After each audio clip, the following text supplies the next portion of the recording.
this. All right, so you're talking about, let's go to the other side. The 2024 Texas Democrat Convention.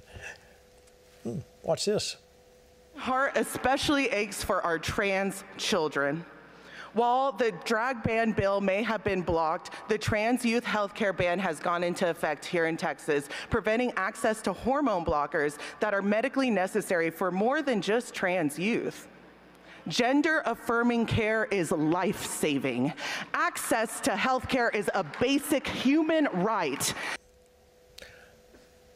Wow. And you it's know, it's hard to have a response. I know. Yeah. And that person. And it's not just what it was. Did you hear them cheering? They were cheering it. I mean, so the more the Democrats do that, we should see a landslide in November if they keep that up. See, you know, I look at that clip and I'm thinking, this person really wants to be taken seriously. And I'm like, you know, it's not going to happen looking like that. In that person's speech, I believe that's actually a biological woman framing to be a man acting like a woman. It's just crazy to me. But that said, when I was looking at that, in her speech, she actually claims that she has been doing this in public schools for the last 10 years. And I'm going to tell you something. I don't know if there's a better ad for school choice than watching that person talk in front of them. I don't know if there's any parents watching. You should know, get your child out of the public school system, or let's go flip some school boards, because it's time to reform education in Texas. And speaking of, look at the Department of Education, what's flying there today. There's your the pride flag on display at the DOE. This is ridiculous. It's ridiculous. All right, I want to move on because this is connected. There is a story that we want to talk about. In fact, a Texas doctor has run into some trouble, and we're going to play this clip from Victory News. Eitan Haim, watch this. Our next guest is a brave doctor and surgeon who chose to protect children from the growing business of gender medical procedures on confused young people. Dr. Eitan Haim, welcome to Victory News, sir. Yeah, thanks for having me on. Now, doctor, you blew the whistle of sex change surgeries and procedures taking place on young people at Texas Children's Hospital. What motivated you? You know, when I became a doctor, I made a promise to take care of patients from the diseases that afflict them. But you never imagine that you'll have to protect patients from the hospitals who are supposed to take care of them. And when I saw that Texas Children's Hospital was lying about a program that would manipulate, mutilate, and sterilize these young kids, I knew I had a responsibility as a surgeon, but also a moral responsibility as an individual to do something about it. You know, you released documents showing Texas Children's Hospital was ignoring a June 2023 Texas law. What was happening at the hospital? Well, it goes back a little bit before that. In March of 2022, the hospital had said that they were going to shut down their transgender program. This was in response to an opinion that was released by the Texas Attorney General. So they had given every outward appearance that they were shutting down their program. But because I worked at the hospital, right, I was doing surgery there, I knew this was completely untrue. Not only did they continue their program behind closed doors, but they expanded the scope of its practice into a multidisciplinary clinic involving social workers, psychiatrists, endocrinologists. They were being prioritized at the highest level in the institution. There were Zoom meetings where there were social workers talking about how they were concealing the program existed from governing medical authorities. And this was 7 months after that statement in March of 2022. All right, that was February 12th of this year. Now look at what's happening. The DOJ indicts whistleblowing surgeon for exposing transgender procedure at Texas Children's Hospital. And of course, Libs of TikTok also posted, this is Dr. Eitan Haim. He blew the whistle. He's now facing criminal charges from Biden's DOJ. Democrats continue to defend child mutilation and castration. When you see this, Nate, I'll go to you first on this. This is in Texas, and this is where they were acting like it was one way, and they were lying. I mean, this is out and out lie, I assume because they wanted the money that comes with it. What's your thoughts? You're absolutely right. You know, these horrific mutilation procedures that they do for minors and even adults, it's a cash cow. You know, these people that are victims of the pharmaceutical industry, they are really just one big price tag when it comes to the medical industry. And we see this sick and sadistic plan from the far left to come in and literally castrate and destroy the next generation. That's what we're seeing. And that's why we made it a massive focus this last session to ban these horrific gender mutilation surgeries, of which we got passed.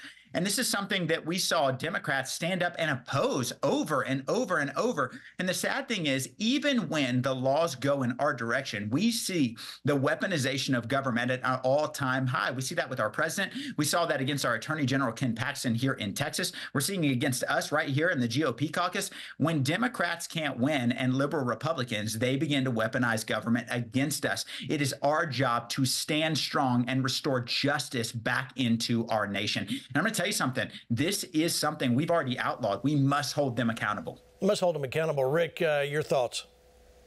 Yeah, man, this is let's call it what it is. This is the butchering of children. And so we have the butchering of children taking place and the Democrats championing that. You know, sometimes we have a hard time comprehending previous generations doing things that were so evil. You think of the Nazis and how people in Germany actually supported the Nazi party, or they knew that the things were happening in the concentration camps and they did nothing about it. You think, how could that possibly be? How could they stand for that, support that? You think of slavery and you think, how did the Democrat Party fight a war to keep slavery? How did they stand in legislatures and argue for making people like cattle? How did they possibly do that?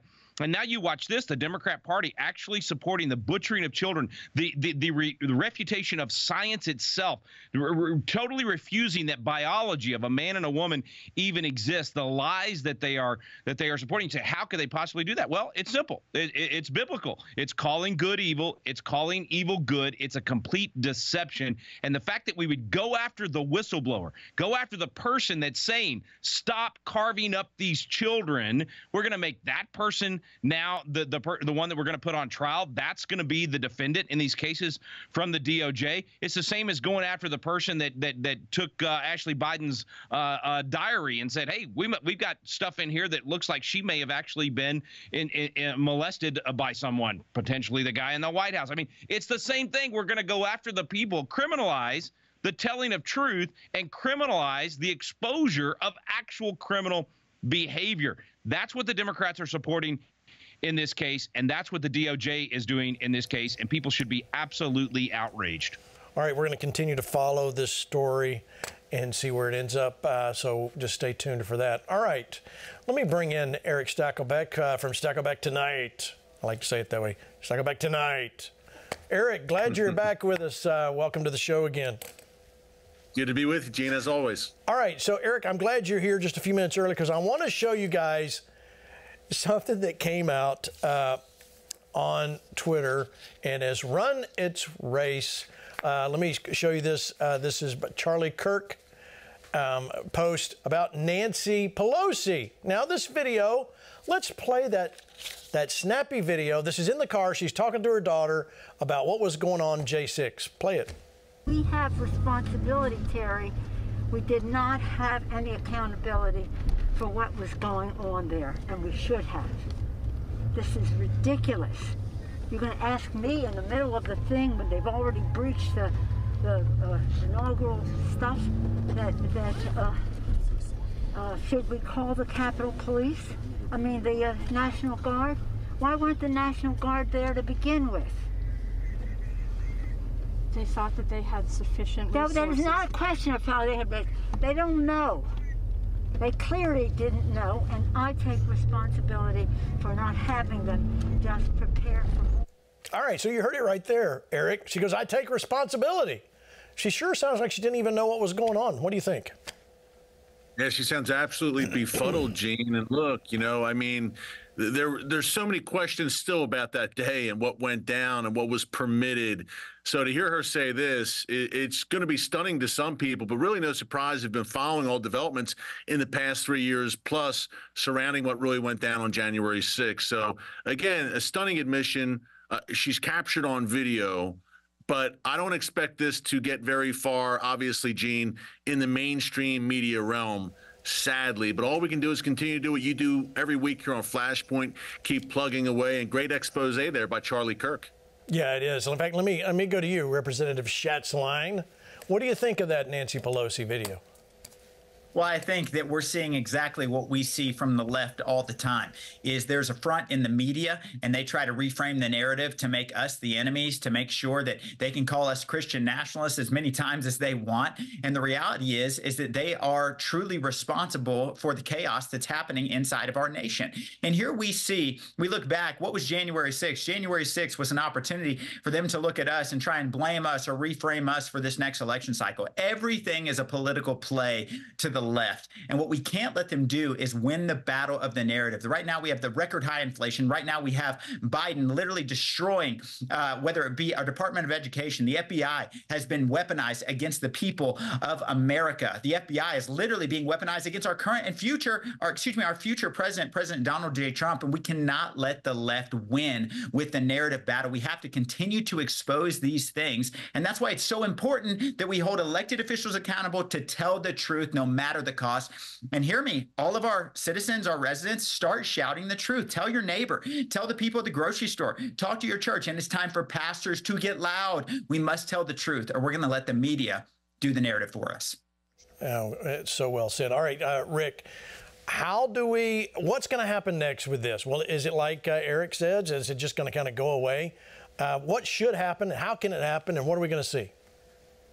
Well, first of all, I wish I had a cool Stackelbeck or Schatzline, because the way you say their names, it sounds so much better than just Rick. But anyway, I think just watching the video there, I mean, first of all, you got Nancy Pelosi in the backseat of the Suburban with her daughter, and she's still wearing a mask, and you can't understand half of what she's saying. She's probably not getting enough oxygen for her brain to work correctly, even if it could work correctly. So that explains a lot about the decisions that would have been made by her or her staff in the lead up to this. But it is an admission of exactly what we've all said. Why are we just seeing this 3.5 years later? It's an admission of what we've all said all along. There should have been National Guard there. They purposely set this up. There is no question about it. I don't know who all the they might be, but there is no doubt. I mean, we talked about this before. We've been there hundreds of times at the Capitol, doing tours and behind the scenes and all of those things. And we knew when this happened, we knew this is the Rostock fire of 1933 Germany.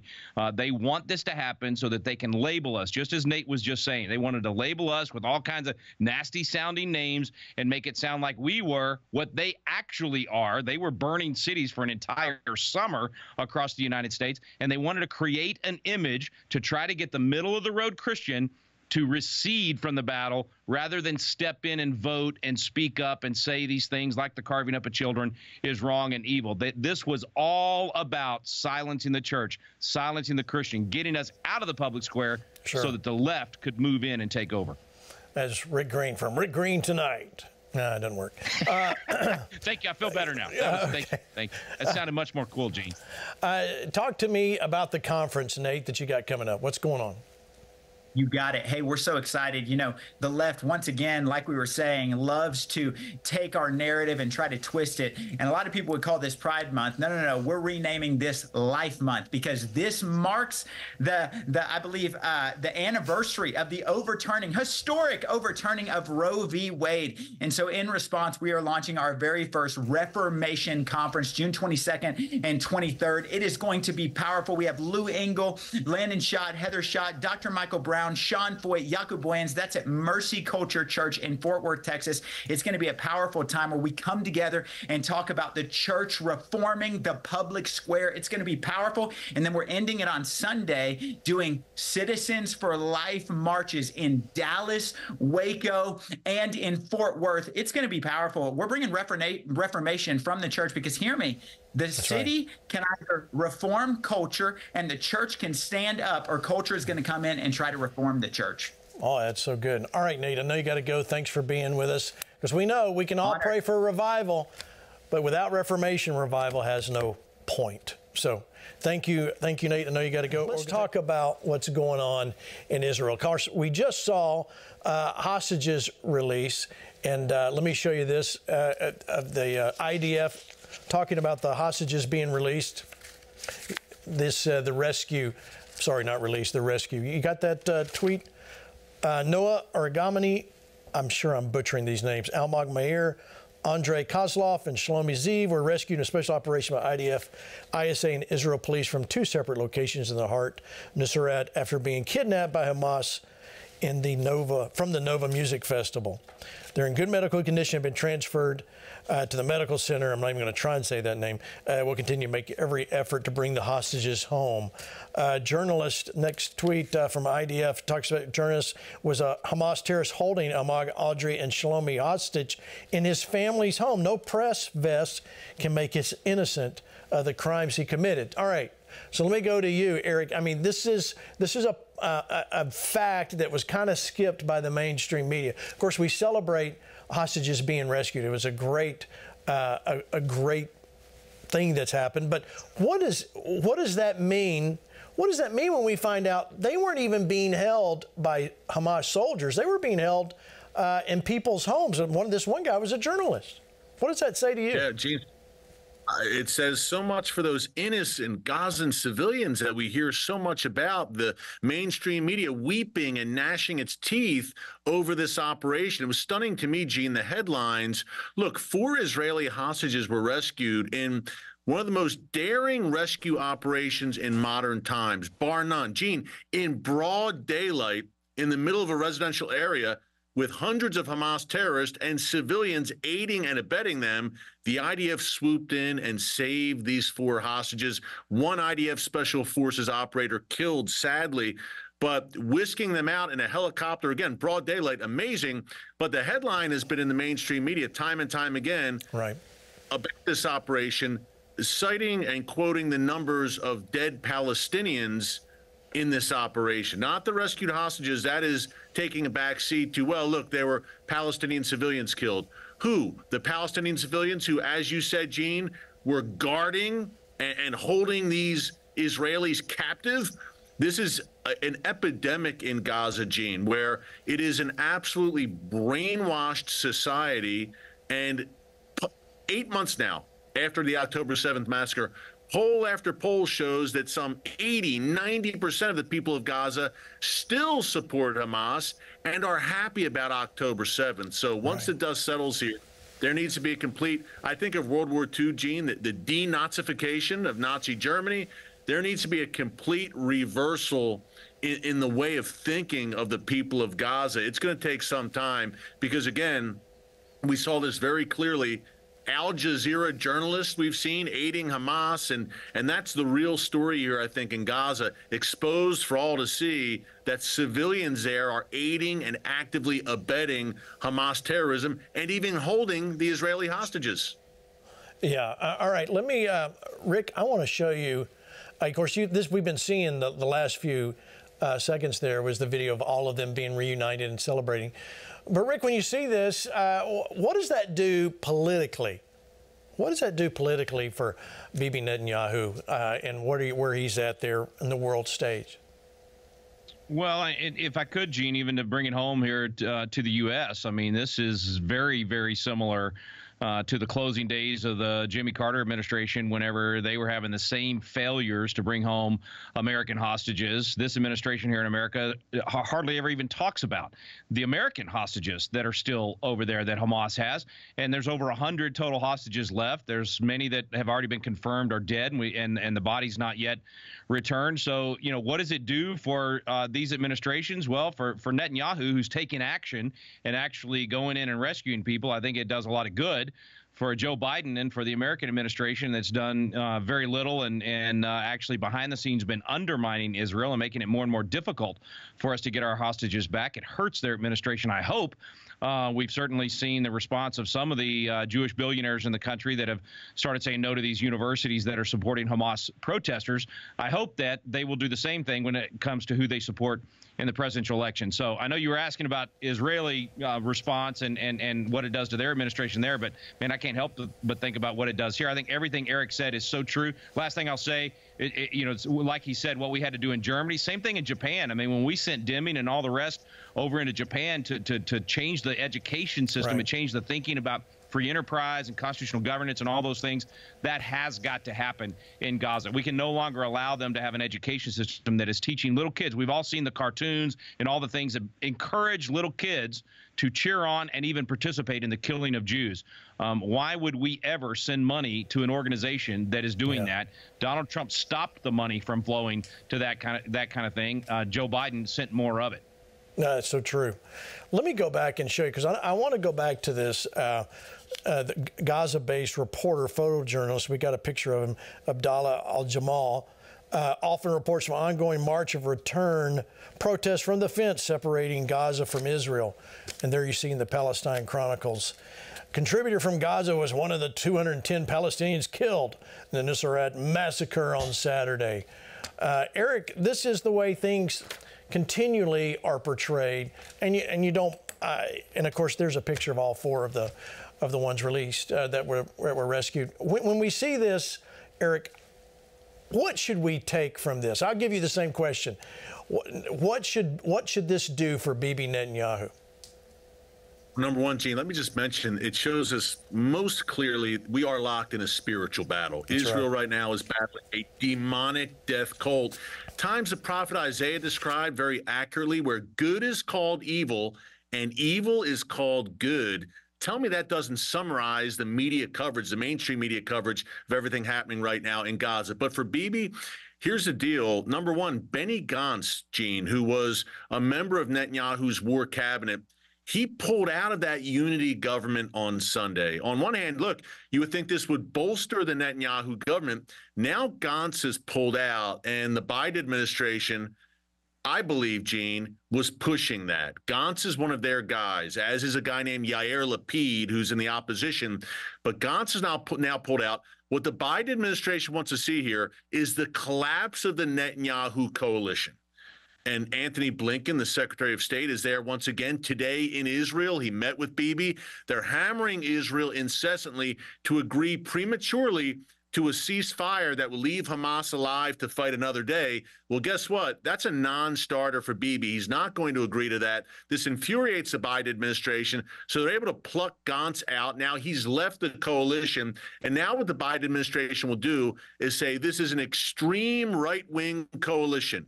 Even Benny Gantz is left. Israel needs to have new elections. And Chuck Schumer, by the way, the Senate Majority Leader, a loyal leftist to the Biden administration, back in March, Gene, he called for exactly that, for Israel to have new elections. So what we see is a U.S. government actively and practically openly meddling in the Israeli government, in the Israeli political process.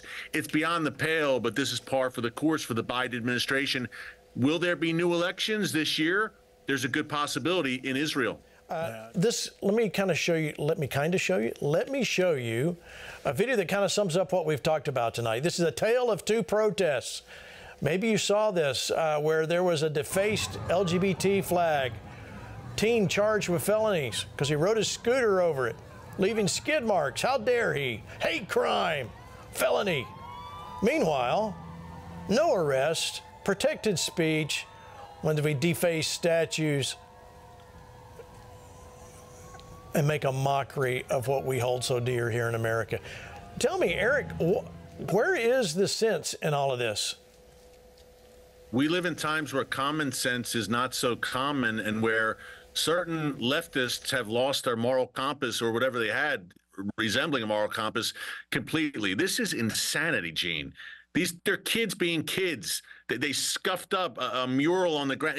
It's such madness. It defies comprehension. And yet, as you said, we have people running amok in D.C. in the shadow of the White House over the weekend, calling for genocide against Israelis and harassing our brave park police and Secret Service, and they're off scot-free. So it's a world turned upside down right now. But as we've been saying, look, the next few months, and Rick just said, are going to be very, very interesting as November looms. I just interviewed President Trump, Gene, about 2 weeks ago at the NRA convention here in Dallas, and he said, look, I will restore a sense of stability. The Biden administration talked about normalcy. The adults in the room, they've been anything but. Right. But President Trump told me, look, we're going to restore a sense of security and stability for the American people, not only at home, but abroad, where, I don't know, call me crazy, but for about 4 years there, the world was a much more stable place under President Trump's leadership.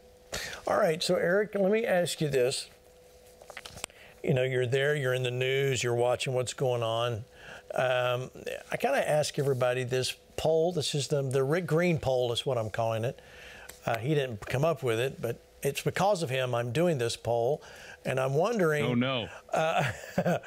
By the time we get to November for the election, will Joe Biden be the Democrat candidate?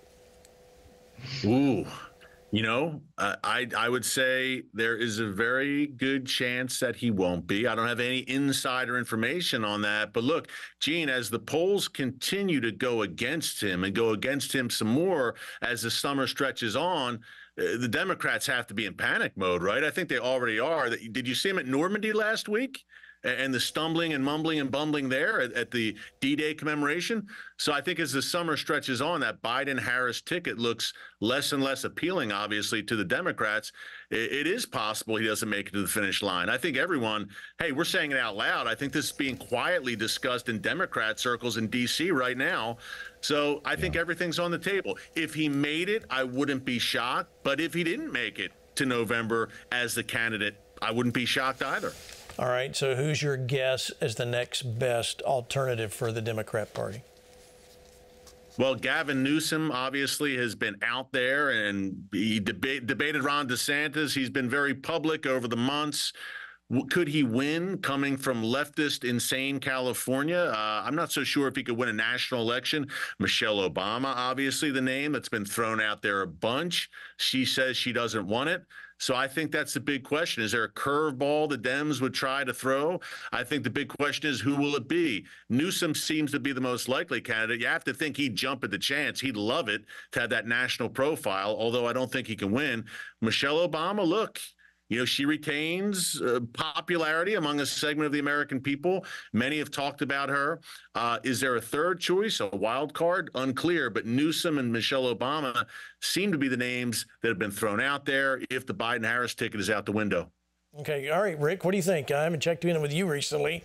Do you agree with those two options, or is there somebody else you think that could be possibly? Yeah, I think everything Eric said, spot on. Absolutely. I think Newsom is so repulsive to the people on the right. We like to think it could never happen, but unfortunately it could. And then Michelle, I think, has the best advantage. If I were in charge of the Democrat Party, that's who I'd put up. I think she would be difficult to beat, honestly. I think that would give Trump the toughest race. But then, like we talked about before, the unknown, the blank slate, someone that doesn't have any of the negatives, that would be a good move on the Democrats' part. And I've mentioned James Garfield several times in the past, and how in the 1880s he came out of nowhere. He was not even running for president, and they nominated him at the Republican convention. It's interesting. I was just filming with Kelly Shackford from First Liberty the other day, and he named Garfield as one of his favorite presidents, even though he was only alive for a few months and then was assassinated. But because of what happened at that convention and what a man of God he was and how he came to office, it was interesting. Anyway, I give that historical fact to say it absolutely could be someone that none of us are thinking, that may not even be a governor, right? Like, I always think of the bench. Who's the farm team as a governor or U.S. senator? You just don't know. And a blank slate actually is to their advantage with all of the hatred going on between both sides right now.